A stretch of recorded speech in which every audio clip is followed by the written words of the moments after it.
महापुरुषों की बात को अगर गौर से सुनोगे, जिस प्रकार से हमें यहाँ सत्संग में बैठे हैं, एक जगह सत्संग हो रहा और एक आदमी वहाँ से कहीं जा रहा था बाहर, तो उसने घोड़े पे सवार था, सामान बांध रखे था। उन जमानों में तो टाइम लगता था, कहीं दूर जाते तो वहाँ खड़ा होकर देखने लगा, जैसे हम यहाँ हर कोई घोड़े पे जाता हुआ देख लिया, आजकल तो घोड़े कार होगी। तो कहने लगा लोगों से, बोले खड़े थे बाहर, जो बड़े बड़े चौधरी थे वो बाहर खड़े थे, उनसे पूछने लगा, अरे ये इतनी भीड़ किस बात की लगी है भाई? बोला जी भीड़ क्या लगी है, यहाँ पर एक पंडित जी कथा करते हैं। बोला इतनी भीड़? बोला कि हाँ। बोला जी रोज़ाना कथा होती है। अच्छा, जाके बैठ गया, घोड़ा बांध दिया, जाके सत्संग सुना।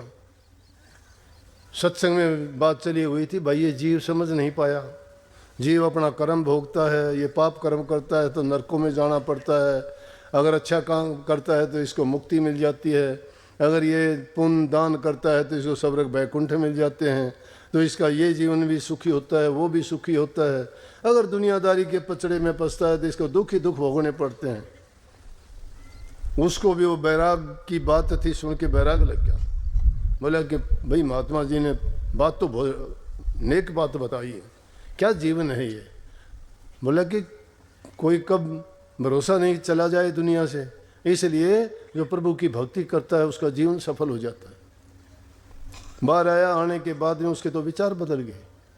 कुछ देर की वाणी सुनने से ही, जब हम वाणी को एकाग्रचित होकर सुनते हैं और अपनी तुलना करके देखते हैं कि हमारे अंदर ये गुण हैं, या फिर अगर सच्चे हैं तो हम ये भी सोच लें कि क्या हमारे अंदर ये अवगुण हैं, क्या हम इस चीज़ के काबिल हैं, क्या हम जो काम करते हैं वो नेक काम करते हैं, क्या हमारे काम से किसी को तकलीफ परेशानी तो नहीं होती? अगर किसी को पीड़ा दे देते हैं मन से, वचन से, कर्म से, तो धिक्कार है। हमें ये विचार करना चाहिए कि हमारे वचन से, हमारे कर्म से और हमारे ख्याल और सोच से किसी को भी किसी प्रकार का दुख दर्द नहीं होना चाहिए, क्योंकि कुदरत का नियम है, जो इंसान जिसको जैसा देगा वैसा उसको मिलेगा, रोक नहीं सकता कोई भी। जो जैसा करता है उसको वैसा मिलेगा, अटल नियम है ये। हमारा तुम्हारा बनाया हुआ हो तो हम बदल देंगे, लेख बदल देंगे, दूसरा लिख देंगे, लेकिन वो लेख बड़ा पक्का है, उसको ना मिटने वाला कोई, ना बदलने वाला है, वो तो पक्का चलेगा। सृष्टि जब तक रहेगी तब तक वो चलेगा। बाहर आके विचार किया, क्या लेना, क्या करना घोड़े का? घोड़ा दे दिया किसी को, घोड़ा ले जाओगे, सामान था वो भी बांट दिया सब, और खुद पैदल निकल के और पहुंच गया अपने हरिद्वार की पहाड़ियों में। वहां जाके गंगा के किनारे बैठ के 12 बरस तक तप किया उसने। वो बैराग की बात सुन के वैराग्यवान हो गया। उसने उस भक्ति में अपने आप को इतना मतलब तप में लीन कर दिया कि दुनियादारी से बिल्कुल अलग हो गया। जब वो एकदम विरक्त हो गया संसार से 12 वर्ष के बाद में, वहाँ से वापस मुड़ के देशांतर के लिए आ गया, वो घूमने फिरने के लिए, क्योंकि उसने अपना काम कर चुका होता है। आप भी अगर सूरत शब्द के अभ्यासी हो ना, तो ये चिंता ना किया करो, ये रोज रोज की कहानी ना किया करो, ये रोज रोज के शापे घालने और रोना धोना छोड़ दिया करो। कुछ दिन के लिए अभ्यास में अपने आप को लगाओ, और जब उस अभ्यास में लगाओगे तुम्हें वो जब अपनी सूरत को ऊपर चढ़ाना आ जाएगा, उन रूहानी दर्जों से ऊपर जब चढ़ जाओगे और जब उन चीज़ों को हासिल कर लोगे, फिर आपको पूछने की ज़रूरत नहीं रहती। ये लोग जो रोज़ आके बोलते हैं ना, मेरा सुमन नहीं बनता, मेरा अभ्यास नहीं बनता, मेरा ये नहीं होता, वो लोग झूठे हैं, वो करते नहीं हैं, उनको करना आता ही नहीं है। अगर और कुछ करना चाहो तुम कठिन से कठिन काम कर लेते हो, ये काम तो बहुत ही आसान है, और मैंने उसका सरल से सरल तरीका बता रखा है। सरल से सरल तरीका यह है कि जब भी तुम अभ्यास में बैठते हो भूल जाया करो, मन से बैर विरोध बुरी भावनाओं दुर्भावनाओं को बाहर निकाल दिया करो। एकदम पाक और साफ होके, पवित्र होके, शुद्ध विचार और शुद्ध ख्यालात से जब बैठोगे, मैं कहता हूँ सिमट जाओगे अपने अंदर में, तुम्हें अपना खुद का ख्याल नहीं रहेगा। और जब उस ज्योति के उस नूरानी रूप के, लेकिन हम क्या करते हैं, हम वो उस ओर जाते ही नहीं हैं। सुमन जिन चीज़ों का हम रात दिन करते हैं, वही ख्याल में हमारे बसी हुई है, वो चीज़ आएंगी, एकांत में भी वही आएंगी। जिस काम के लिए बैठते वो नहीं होता, लेकिन अभ्यास करते करते एक बार तुमने अगर वो रसाई प्राप्त कर ली, फिर तुम्हें ज़रूरत ही नहीं है फिर बैठे बैठे हो जाएगी, बात करते करते हो जाएगी, कुछ देखते रहना, तुम्हारी सुरत नहीं डिगेगी। तुमने अभ्यास तुम्हारे घर का किया है, तुम्हारे घर की चीजों का किया है, तुम्हारे अपने दूसरे कर्तव्यों का किया है, यहां बैठे आपको एक बात याद है, सत्संग सुनते सुनते हुए भी आपको याद है। उसने यही अभ्यास किया और अभ्यास करने के बाद एकदम विरक्त हो गया। जब विरक्त हो जाते थे महात्मा लोग, फिर उनको कोई चीज उनके रास्ते से डिगा नहीं सकती थी। फिर वो घूमते फिरते आए तो वहीं से फिर गुजरना हुआ, उसी पेड़ के नीचे फिर बैठा जिसके नीचे घोड़ा बांधा था, और वहां लोगों को देखा पहले से भी ज्यादा भरा हुआ। यहां भी पहले थोड़े से लोग आए थे और अब देखो कितने हो गए। देखे तो बहुत लोग। बोला भाई ये क्या है, ये क्या है रे यहाँ? कहने लगे जी यहाँ तो एक महात्मा कथा करते हैं। याद आ गई उसको भी, एक कथा का निकाले उड़ा तो मैं आया 12 वर्ष में कि कथा ने काट लिया था मैं दुनिया से। बोला भाई कथा कौन करता है? बोला एक पंडित जी हैं। कितने साल से? बोला जी 18 साल हो गए उनको। बोले यहाँ यहीं करते हैं कथा, वही करते हैं रोजाना। वो एक जब तुम्हारे बुद्धि में, तुम्हारे ख्याल में, तुम्हारे विचार में, तुम्हारे अंतर में वो ज्ञान प्रवेश कर जाएगा, फिर ये भावनाएं बदल जाएंगी। बदल जाना ही भक्ति है। ये निवृत्ति का मार्ग है, प्रवृत्ति का नहीं है। और ये तो हमारे संतों की इस युग में अपार दया है कि कितना सरल रास्ता कह दिया कि तुम्हें किसी चीज की पाबंदी नहीं है, जरूरत के मुताबिक हर चीज का प्रयोग करो, जरूरत से ज्यादा नहीं। किसी चीज के गुलाम ना बनो, प्रयोग कर सकते हो, उपयोग कर सकते हो। इसीलिए इस दुनिया को कह दिया मुसाफिर खाना है। ये मुसाफिर खाने में लोग आते हैं जाते हैं, यही तो है। एक गुरु एक चेला जा रहे थे, थक गए जाते जाते। जंगल में एक रास्ते पे देखा एक मकान बना हुआ था, वहां पे देखा तो उसके अंदर कोई था नहीं। वहां पे उस टाइम पर उन्होंने पलंग बिछे हुए थे, उन पर जाके लेट के थके हुए थे, नींद आ गई। थोड़ी देर के बाद में वहां कोई चौकीदार पहरेदार था, वो आ गया। उसने आके उनको उठाया और कहने लगा ओए खड़े हो, धमकाया। बोला क्यों सोए यहाँ पे, तुम्हें पता नहीं ये तो राजा का विश्राम गृह है? बोला अच्छा। बोला कि हम तो सोचे कि ये कोई धर्मशाला है। बोला अच्छा, तुम्हें धर्मशाला नजर आती है? बोले राजा का राजमहल है, यहाँ राजा लोग ठहरते आते हैं। बोला भाई ये धर्मशाला है। बोला कि तू बेवकूफ़ है क्या? बोला ये बताओ पहले यहाँ कौन था? बोला इस राजा का दादा था यहाँ। दादा क्या हुआ? बोला गुजर गया। फिर? बोला इसका बाप आया। बोला फिर? बोला वो भी गुजर गया, अब ये राजा है। बोला ये गुजर जाएगा जब फिर कौन होगा? बोला इसके बेटे होंगे, और कौन होगा? तू होगा। बोले तो मुसाफिर खाने में और क्या होता है, आए थे वो गए, दूसरे आ गए, आए थे वो गए, दूसरे आ गए। तो दुनियादारी इसी प्रकार से एक मुसाफिर खाना है। इस मुसाफिर खाने में आते हैं जाते हैं, लेकिन यहाँ ये जीव बहुत बड़ी दौलत लेके आता है।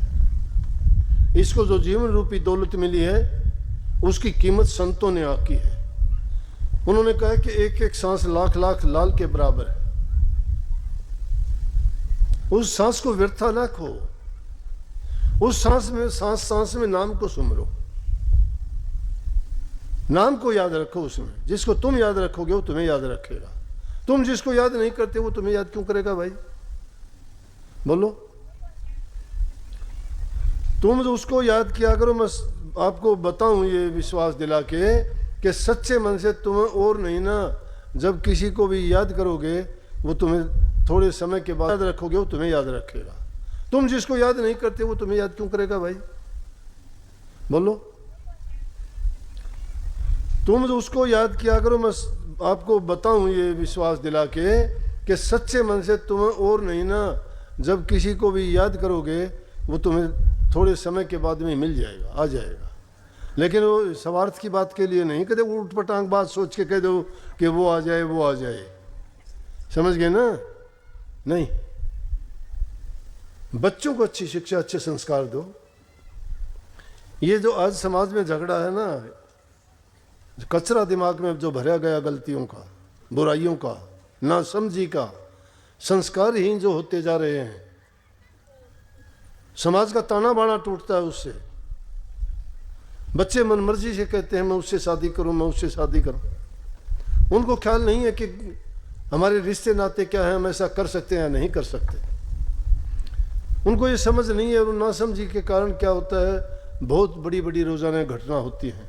कोर्ट कचहरियों में यही मुकदमे चलते हैं, यही गांव में रोजाना पंचायतों में फैसले होते हैं, वो फैसले होते भी नहीं, और उसके कारण बर्बादी होती जा रही है। आदमी की मानसिक शांति भंग होने से परिवार टूटते जा रहे हैं। समाज में ये बुराई एक छूत के रोग की तरह से फैलती जा रही है। उस पर नशे की और ये नासमझी की, बच्चों की नादानी की, बच्चों को रोजाना स्कूल और कॉलेज में सिर्फ ना छोड़ के तुम भी थोड़ा समय दे के उनको बताया करो, ये बात उनको समझाया करो कैसे हमारा करना सही है और ये करना हमारे लिए गलत है। जब बच्चों को ऐसी शिक्षा दी जाएगी, उनको पता लगेगा कि किस प्रकार से जीवन जीना चाहिए, समाज के नियम और कानून क्या है उसको मानना चाहिए, माँ बाप की इज्जत और ख़ानदान का जो हमारा रुतबा है उसको किस प्रकार से बनाए रखें। जो आपसी हमारे जैसा भी समाज है उसके नियमों के मुताबिक जीना सीखना चाहिए। उससे इन लड़ाई झगड़ों से, कोर्ट कचहरी से, रोज़ाना की बुराइयों से और दिलों में ये बढ़ती बेचैनी दूर हो सकती है। लेकिन उसको लापरवाह होकर हमें ये छोड़ना नहीं चाहिए। भक्ति का तो कोई कठिन काम नहीं है, बहुत सैला काम है। जब इंसान को शांति होगी ना मन में, तो शांत चित्त ही सब सारे काम कर सकता है। जिसका चित्त भंग होगा, करना कुछ चाहेगा, हो कुछ जाएगा। करना कुछ चाहता है, हो कुछ जाता है, उसको पता ही नहीं कि मैं ये करना चाहता था, गलत हो गया। इसलिए मानसिक परेशानियों से तभी बचोगे जब अपने घर परिवार में शांति रखोगे। बच्चों को सिखाओगे कि माँ बाप, बूढ़े बुजुर्ग, गुरुजनों की सेवा करो, इज्जत सम्मान दो, उनसे तुम प्यार पाओ, आशीर्वाद पाओ। जो जिसकी सेवा करता है वो खुश होकर उसको आशीर्वाद देते, सब कुछ सौंप देता है। और जो माँ बाप का कहा नहीं मानता, उसका क्या है, बर्बादी हो जाती है। कितने लोग आके कहते हैं मैंने अब बेदखल कर दिया, क्या करूं। एक आदमी सत्संगी, नाम तो नहीं लूंगा मैं, बूढ़ा बेचारा, 70 साल की उम्र होगी, तुम देखोगे तो बाहर दिखाने का कोशिश ये करता मैं सुखी हूं। मेरे से आके कहने लगा, बोला जी मेरा पीछा छुटाओ किसी तरह से। बोला कि अगर मैं किसी से कहूँ तो भी इज्जत जाती है, लेकिन आपके आगे तो कहूँगा। मेरा बेटा ही मुझे मारता है, रोज़ाना मेरी बेटे की बहू मुझे मरवाती है, रोज़ मारता है मुझे, कहाँ जाऊँगा। अरे माँ बाप को जो संतान ऐसा बर्ताव और व्यवहार करती है, सोच के देखो उनके साथ क्या होगा। वो कोई धर्म कर्म को पहचानते हैं कि क्या है, वो ये समझते ही नहीं कि उनको बदले में क्या मिलेगा। क्या वो इंसान नहीं है, राक्षस हैं क्या।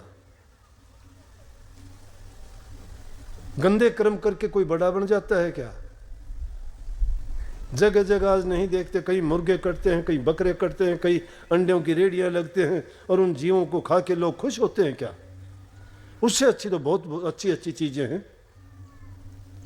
अंडा इतना बड़ा होगा, आलू तो इतने बड़े बड़े हैं, उनसे स्वादिष्ट है। मांस में टेढ़ंगे खाते हो, टमाटर बहुत अच्छे हैं, सेब बड़े अच्छे हैं, अंगूर बहुत अच्छे हैं, आम बहुत अच्छे हैं, केले, कितने फ्रूट हैं। लेकिन वो एक गंध किसी जीव का कटा हुआ, ये नहीं पता वो कैसे मरा था, और उसको अपने भीतर में डालते हैं। क्या चीज अच्छी होगी। उनको खाने वाले, सेवन करने वाले राक्षस ही बनेंगे। इसलिए इन शराब कबाब से, सत्संगियों से तो हम कहते हैं, उनसे तो पक्का प्रण ले लेते। बहुत खुशी की बात है मुझे ये कि देखो आज लाखों लोगों ने हुक्का बीड़ी तक का भी त्याग कर दिया। मैं कहता हूँ सतगुरु से उनके लिए पूरा आशीर्वाद है कि वो नाम नहीं जपेंगे तो भी उनका कल्याण होगा, कोई रोकने वाला नहीं है। इस युग में इंसान अगर पूर्ण रूप से बुराइयों को भी त्याग देगा ना तो भी उसका उद्धार और कल्याण है। लेकिन जो लोग सेवन करते हैं उनके दिल में दया धर्म नहीं रहता, वो लोग तो इंसान को भी काट सकते हैं फिर। इसीलिए काम होते हैं, जगह जगह क्यों झगड़े होते हैं? इंसान इंसान को मारता है, पशु भी बहुत कम करता है, अरे दूसरे जीव जंतु भी ये काम तो बहुत कम करते हैं, आपस में हो जाते होंगे, लेकिन इंसान की तरह नहीं। इंसान का चोला मिला था किस काम के लिए, कर बैठा क्या काम, इसलिए जीव समझ नहीं पाया। अगर ये जीव समझ जाता कि इंसान का चोला मुझे भक्ति करके 84 लाख योनि से अपनी मुक्ति करवाने के लिए अवसर दिया है मालिक ने, इसलिए मुझे सतगुरु की शरण में जाके उनकी आज्ञा का पालन करके गुरु भक्ति करूं, नाम भक्ति करूं, सेवा भक्ति करूं, अच्छा इंसान बनूं, घरों में प्यार प्रेम शांति रखूं और एक अच्छे समाज की स्थापना करूं, जिससे हमारे देश में समाज में अमन चैन हो और हमारा देश उन्नति करे, मानव कल्याण हो। नेक कर्म करेगा वही भक्ति के रास्ते पर सफल होगा, नहीं तो सब बातें मिथ्या हैं। इसलिए भाई सबको ये आशीर्वाद है, अच्छा करो लेकिन अपनी संतान की तरफ गौर जरूर करो, ये सबसे पहला काम है, नहीं तो तुम्हारी शांति भंग हो जाएगी, तुम्हें भक्ति नहीं करने देंगे। और उनको सही रास्ते पे रखोगे तो वो भी नेक इंसान बनेंगे, उनका जीवन भी सफल होगा और उसके साथ साथ आपको भी एक जीव सुधारने के लिए बहुत सा पुण्य प्राप्त होगा। सबको बहुत बहुत आशीर्वाद, मालिक आपको सद्बुद्धि दे, आपका मन भक्ति में लगाए, दुनिया में रह के नेक कर्म करो, दूसरे के कल्याण की हित की बात सोचो, अपने मन से वचन से और कर्म से किसी जीव को दुख और तकलीफ ना दो। सबको बहुत बहुत पुण्य आशीर्वाद। आप सभी को राधा स्वामी जी। अगर वीडियो पसंद आई तो प्लीज़ उसको लाइक एंड शेयर करें एंड नई अपडेट के लिए प्लीज़ चैनल को सब्सक्राइब करें। राधा स्वामी।